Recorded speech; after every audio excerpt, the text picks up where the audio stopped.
So since I've been at this music business thing for a while and have covered music marketing and technology for well over a decade on my old blog Musformation, writing for Alternative Press, and most of all on this channel, it's come to be that people depend on me to stay up on technology and explain it to them. Sometime last week, I would wake up every morning and see half the people I know texting me asking, Jesse, what is with these NFTs? Am I losing a ton of money by not doing this? What the hell? Then the tweets came and the message board posts. So as the biggest nerd in music business and tech on YouTube, I decided I better hop on putting out on YouTube because truly hell hath no fury like a bunch of scorned nerds. So in this video, I'm going to tell you what the future of NFTs and music looks like and why this is a lifestyle, not a trend.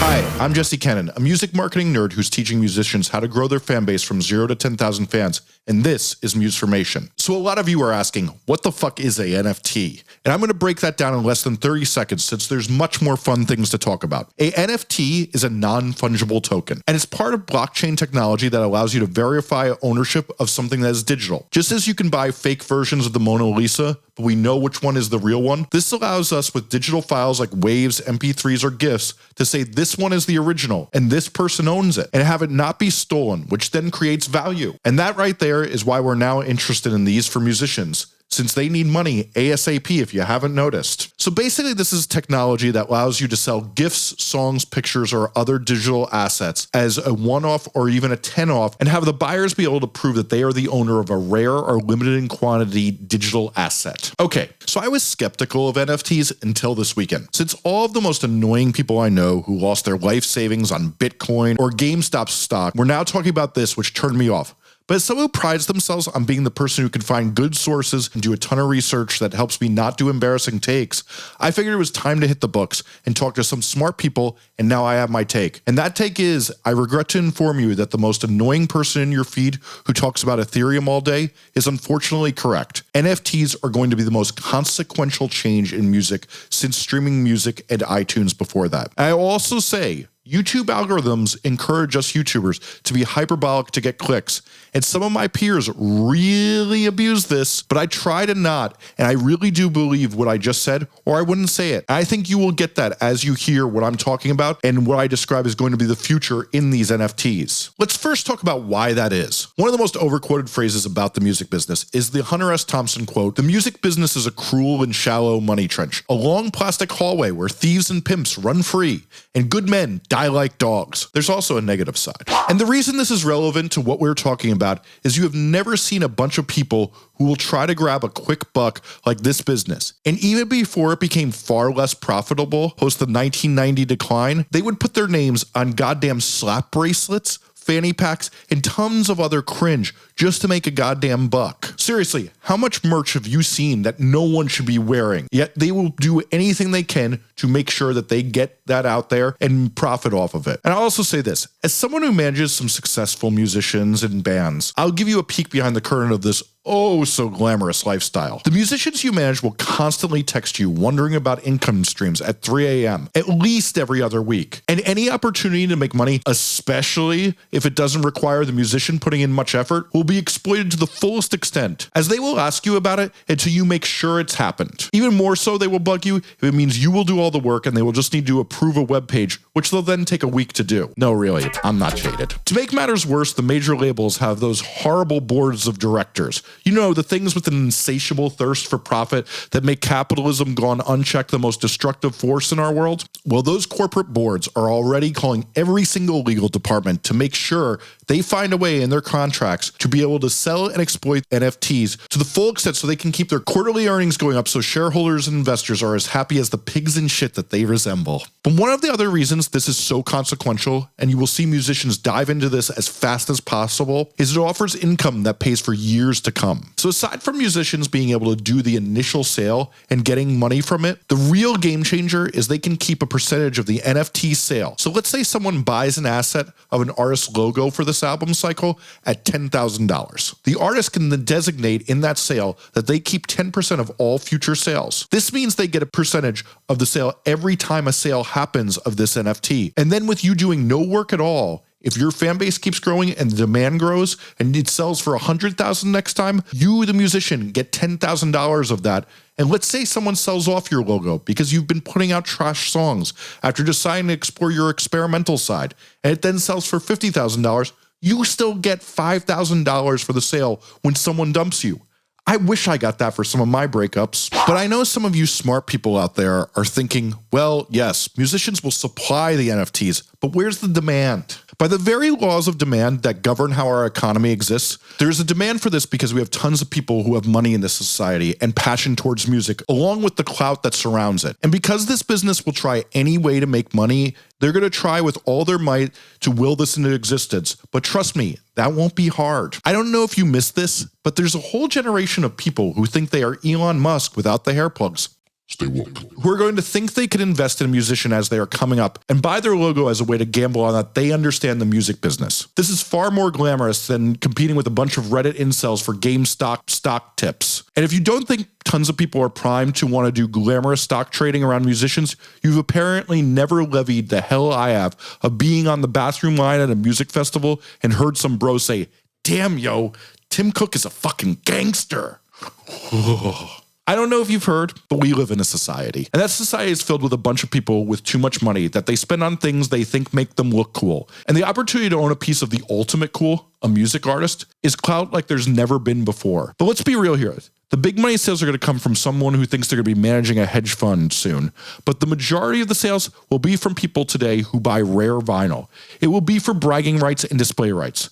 They're going to buy some of those digital frames and they're going to Instagram it inside that digital frame that they bought for the art that they bought in the NFT and show it to everyone who has the misfortune of coming to their house for dinner for the rest of their mouth-breathing life. Anyway, let's discuss what NFTs are going to look like as far as how musicians will make money from them. There will be a few ways these become huge money makers for musicians. The first phase of this will be musicians selling art. This can be their logo, album cover, or some other iconic art. The reason this will be the first phase is this is what the technology is already allowing to be done easily. If you notice, the artist Illmind, who's already made a ton of money off selling NFTs of his music, is only selling samples because no one has figured out how to sell songs yet, since musicians will need lawyers to make user agreements that stipulate that the buyer only owns the file of the song but does not control its use. Anyway, artists already have album art, t-shirt designs, concert photo prints, though those are a little bit complicated because the photographer has to be involved in the sale and they have to get royalties from it. But trust me, they're broke from no one going to shows right now and them not being able to photograph them, so they'll be psyched for the fucking money. And these will all get sold so fans can buy in and own a piece of the artist that mean the world to them. Now, some people are talking about selling trading cards for musicians since that's already what's being done from the NBA. But if you watch that recent excellent documentary, Feels Good Man, you watch this totally lame bro walking around with a baseball card like NFT of Pepe the Frog, which sold for $320,000. But this is just not going to catch on with musicians. Trading cards I don't think have ever been the culture, but art has always been the culture, and displaying the art around music is much more in line with artists than sports bro things. Instead, there's going to be prints of the album, art, logos, and concert photos, and these will be readily available to be shown off for Instagram bragging rights. When the artist gets that iconic photo of them, guess what? The NFT will go on sale, and what we will start to see is specs first resolution, and people will buy digital frames to make sure they can display them avidly as they have a one-of-a-kind piece that they now have ownership over. And also from the jump, and this is already even starting, there's going to be ways to do, let's call it, digital merch. The artist Muramasa, who I'm a huge fan of, has already made some glyphs, which just seem like drawings to me. And Yeji made a digital pet, which you're watching on the screen now. And yeah, things will get weird. I could already see selling exclusive Instagram filters where only a few people can use the filter asset and have a license of it. The next phase will be figuring out how to sell master recordings of a song. And I already talked about how I see that going down, but that will be the biggest share of what NFTs really take over music and start making it profitable. But it will really be bragging rights, since these will be so legally limited, and trust me when I say those legal limits will go to court so many times, we all want to gouge our eyeballs out after how many articles we're going to have to read about some little shit with a lawyer uncle not reading the user agreement and wondering why he can't play that song and collect royalties from it and why he doesn't have the right to the publishing of it. We live in hell, and this will be a flavor of it. Now, I know artists like Blau are already doing this and making $11 million selling things like limited edition vinyl pressings and unreleased music. But this isn't actually selling the master recordings yet. And trust me when I say you will see the artists who own their own masters able to act really agilely here and do lots of really interesting marketing and capitalization before the major labels can gain their footing through all the legal hurdles they're going to have. And to give you an idea of how much attention this is going to take up and how much of the discourse of what we talk about music this will take up, I want to talk about exactly what this will look like. Every day you will open the internet to tweets and posts and blog posts around when a song is going on sale. Some artists will put their new song up on sale before it's out, so you bet on their past work, anticipating this next song will bang as well. Some will put it out 24 hours after release date, so people can't quite tell data on how much people liked it, but instead will bet on that will judge it on their own enthusiasm towards the song. And some will put it on sale 30 days after the song is out, so they can sell it upon demonstrating to potential investors people like the song and it's rising in popularity and will be a good investment for years to come. Trust me, every one of these tactics will be used, and we will all begin to speculate the artist knows the song is bad since they put it up for sale before anyone heard the song. And I will have to discuss this at the bar with friends when I really just want to discuss how Breakince's Punk 2 is the best record of the last year. No, but seriously, it will also spark a lot of artists who find this all totally gross and rebel against it. But remember, that's always existed. I mean, in the 90s, Fugazi refused to sell merch. Tons of bands wouldn't put UPC codes on their albums or even sell CDs for that matter. There will be a stark divide of people who do not want to participate within this, and that's fine. That's how it's always been with every technology. Another thing that's going to be sold is tokens of live performances. You know those high production live streams everyone's doing in quarantine? Well, from here on out, 1 to 10 people will be able to own that NFT, and it will be a way to make some extra money for the artists when they do those streams. When live shows come back, there will be video of that show, and you will have the opportunity to buy the NFT of the recording of that show. People will figure out best practices for how to get some extra money from all of these things. And we will see NFTs in every pre-order of a record or bundled with every single live stream and merch bundle. As well, VIP experiences and meet and greets are all going to come with NFTs of perhaps your selfie or some other digital asset, since it's one more thing to help make it more exclusive, since NFTs are all about exclusivity and so are meet and greets. So they will go hand in hand. So let's go through some of the pushback I'm going to get from this video, since I love to anticipate what my comments will be, since mostly these are texts my friends have already pushed back against me on. So I'll answer some of the best ones I've gotten so far. How will small artists with less than 10,000 fans be able to capitalize on this?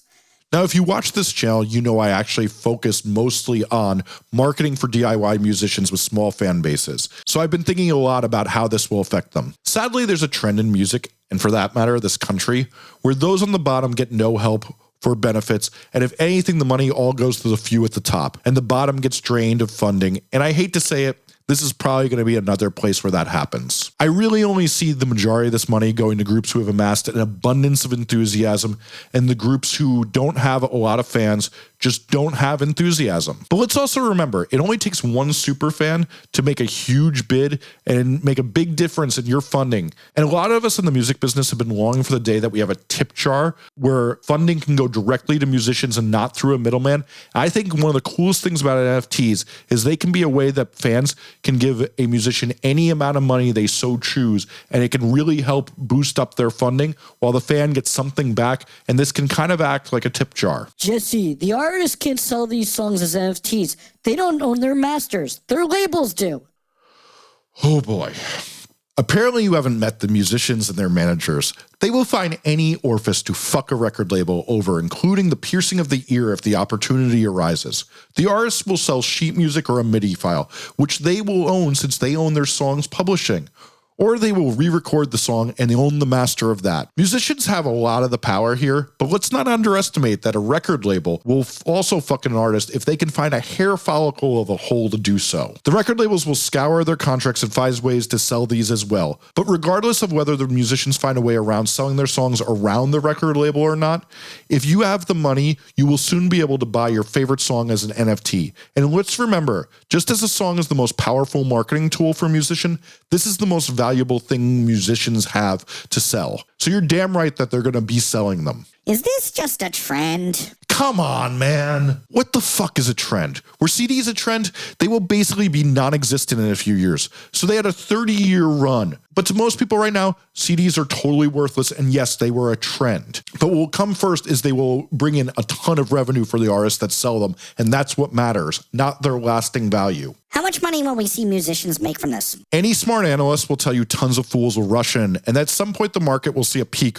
where a lot of people are making a lot of big moves that are happening over a lot of purchases, and then the actual value of NFTs will become more stable, and at some point it will all crash and die. Is that in 5 years, 50 years, or 500? Who fucking knows? But what you should focus on is that CD example I just made. They served a purpose to make the music business the most profitable it had ever been, and brought in tons of new revenue as people rebought the stuff they had on vinyl or cassette and made musicians tons of profit since they had a high retail value. The music business used to embrace switching technologies like vinyl to cassette and to CD every few years since it meant people rebought their technology. Now with NFTs, they can continually profit off trading. And trust me, that's going to excite everybody. And the amount of money that will be worth is more than the investment anybody will be putting in to get into this market. Isn't the market going to be super saturated? Hell yes. Like anything else, they will be trying to sell you NFTs of Pauly Shore movies no one even enjoyed when they first came out. And just like there's 60,000 songs being uploaded to Spotify every day, most of which never even get a single listen, guess what? There's going to be a huge flood of this market, but none of that ever matters. Everybody just ignores the noise and focuses on the signal. There will be tons of tales of mishaps of people who paid way too much money for NFTs that aren't worth anything. That's how markets work, y'all. And trust me, the most annoying thing of all this will be every know-it-all dickwad who used to be able to tell you about record pressing color variants of vinyl will soon instead pull out an app and tell you how much the NFT of a song is valued at.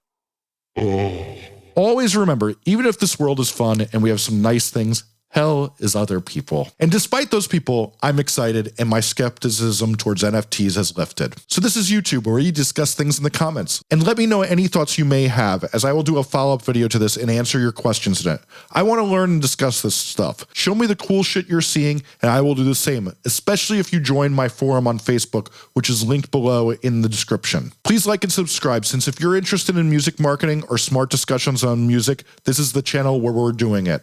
Thanks so much for watching.